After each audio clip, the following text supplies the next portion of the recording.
Hi, welcome back to Open Hand Farm. I am so excited to talk with you today, and I'm sorry that my voice sounds like this. I just can't seem to get my voice back. I feel great, no worries, nothing except for this.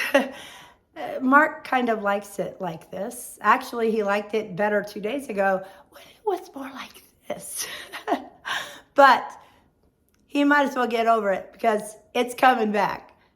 If you have never visited us on Open Hand Farm, I want to say welcome. And my name is Penny, and my husband is Mark. And we are just like an acre and a half, but we have gardens, we have fruit trees, we have rabbits, we have chickens, and I love canning and sourdough bread making and all of that fun stuff. So I wanted to just touch base with you today as we get ready for the January and February Pantry Challenge. So Jessica at Three Rivers Homestead always has a pantry challenge for January and February to try to make every meal of those months from your pantry or from your larder or wherever you store your food.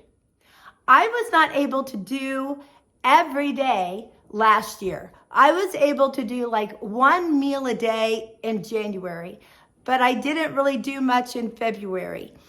My goal this year was to be able to do a whole month without buying groceries. Now, I have to tell you, I do have one time that we will be buying things, and that will be my Azure Standard order. And that is a monthly order that we do. And I needed just a few more things that I needed on hand. So I am going to place my Azure Standard order, and it will be coming in about the second week of January. And then I will not place the order in February.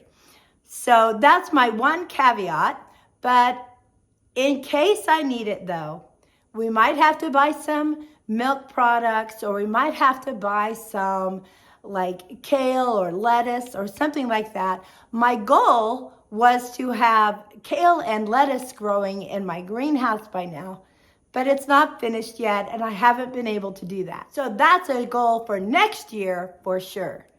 This year, I decided there were three main things that I needed to do to prepare for this pantry challenge.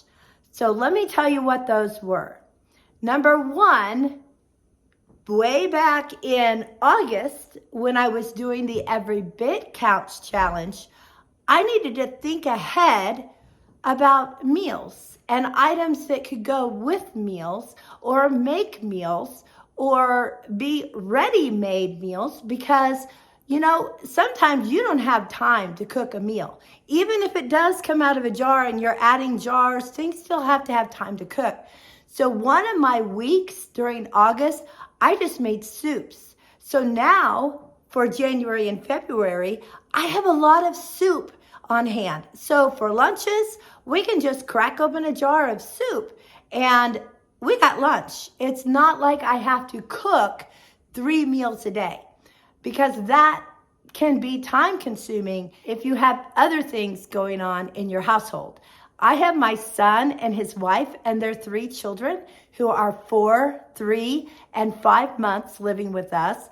And sometimes having both of us doing our meal prepping in the kitchen can be a little bit overwhelming.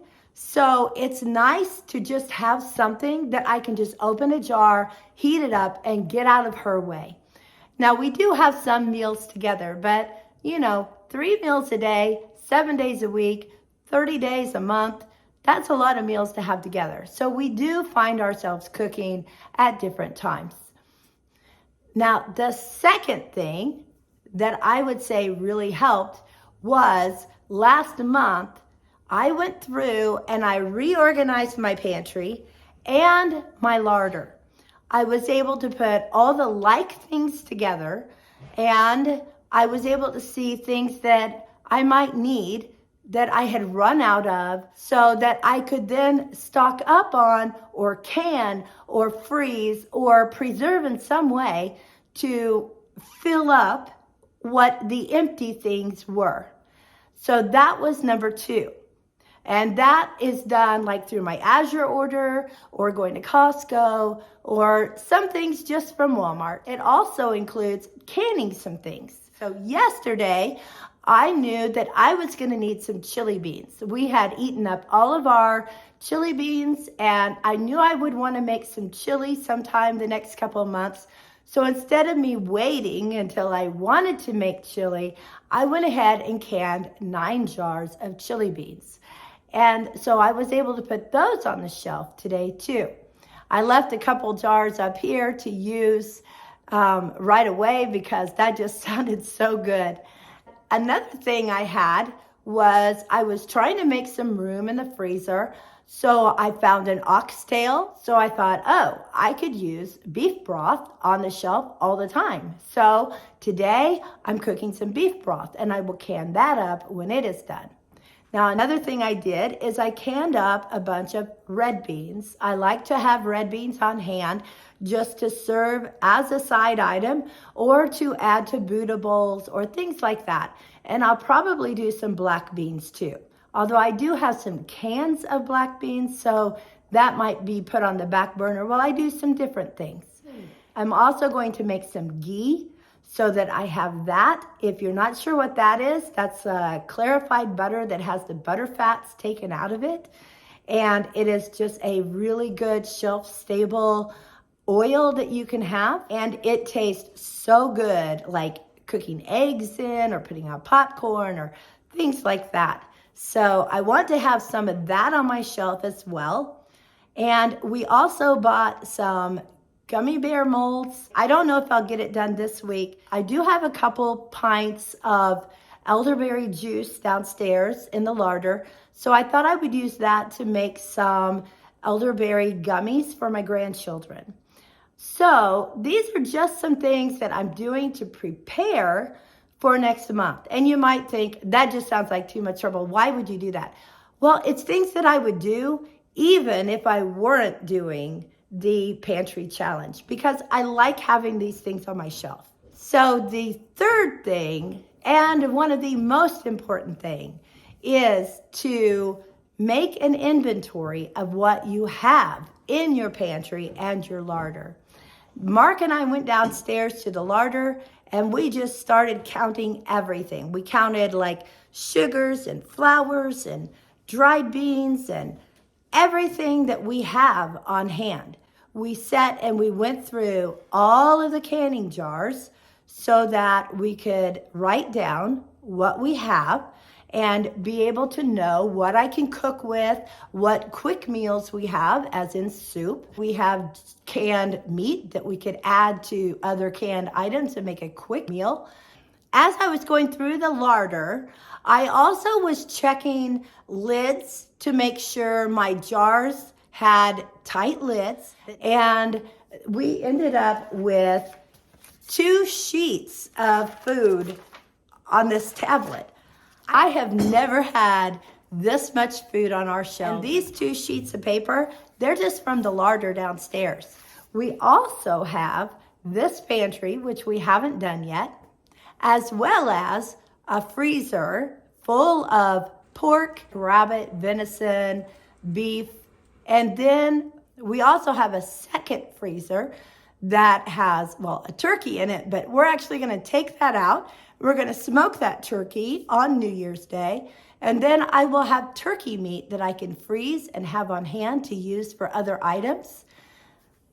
But in this freezer, we mostly have vegetables that I froze during the Every Bit Counts challenge. So I have corn and green beans and peppers and all kinds of good stuff that I can use for different items in our upcoming challenge.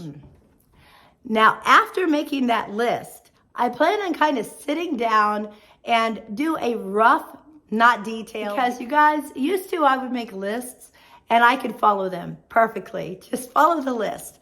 But like I said, with 5 extra people in the house, it's not always easy to follow those lists. So instead, I'm going to make a rough idea of different meals that I will put together from the items that we have on hand, and just kind of have an idea as I start the month of January as to what we can do.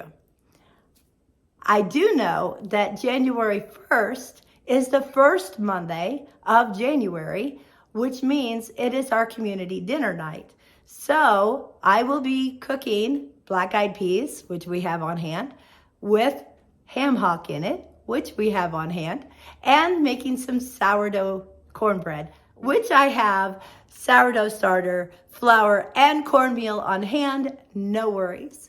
So we'll probably also make a pot of chili for those who don't like black-eyed peas. For our community dinners, we have had up to 36 people. So I know that on January 1st, from my larder and my freezer and my pantry, I will be able to feed however many people come and join us in our community dinner. And that's a really good feeling, to be able to not only feed us out of our pantries, but to feed others too. And that's why I love doing this, so that we can feed other people, feed ourselves, and know that everything is really good quality, no additives or extra sugars or anything like that. I'm excited. I hope you're excited. So join me next Sunday, and I will share with you what I did in week 1 of the Three Rivers Pantry Challenge. I also have to tell you, though, that I saw a video this morning by Sutton Days, and she also is having a pantry challenge for the month of January only. So if you are here from that pantry challenge, welcome to you as well. And I hope you come along and follow through the next couple of months and see if I can do this challenge without having to go to the store. Thanks so much for coming along, and I look forward to having all of you again. And until then, blessings on you and yours. Now let me take you on a short tour of my larder. This is the canned good area that have duplicates up in the pantry. These are sweet potatoes. Then we go over to where all the flour and beans are stored. We have onions and all kinds of squash and pumpkin, so I'll probably be using a lot of those. This is a bucket of oats, as well as jams and jellies and sauces, and then just store-bought or Azure-bought items to fill in whenever needed.